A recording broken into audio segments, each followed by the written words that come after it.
Imagine discovering a solution for leprosy only to watch your own scientific community work against you. That's exactly what happens to Dr. Dipankar Roy in the 1990 movie Ek Doctor Ki Maut. It's directed by Tapan Sinha and it stars Pankaj Kapoor, Shabana Azmi, and Irfan Khan. Dr. Roy discovers a vaccine for leprosy and gains international recognition after Irfan Khan's character publishes his work. But his own colleagues and close friends pull him into a rabbit hole of rules and regulations and professional jealousy because when talent bypasses hierarchy, it becomes a threat. The film also reveals the complexities of Dr. Roy's character. When he says that he enjoyed the 10 years of work it took to reach his discovery, he's telling the truth. But the cost of that passion and enjoyment is paid by his wife, who is his biggest support system. For him, home becomes a place where basic needs are expected to be met automatically.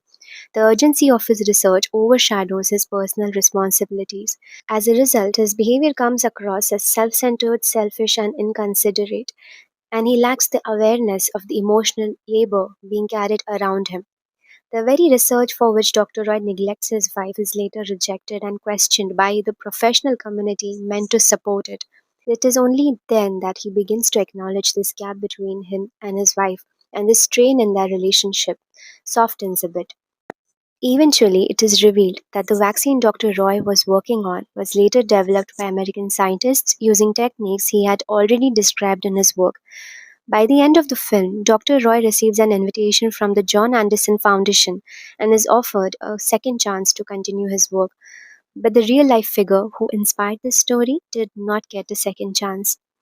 Ek Doctor Ki Maut is inspired by Dr. Subhash Mukherjee, an Indian scientist who created India's first IVF baby, Durga, in 1978, just 67 days after the world's first IVF birth in the UK. Instead of recognition, he faced institutional hostility and was barred from presenting his work at international forums.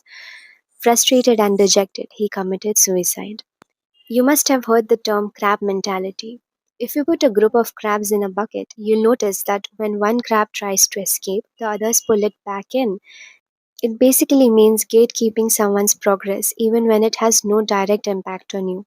Dr. Roy and Dr. Mukherjee were not pulled down because they failed. They were pulled back because they succeeded too early, too independently, and without permission. When one person tried to climb out, the system made sure he did not.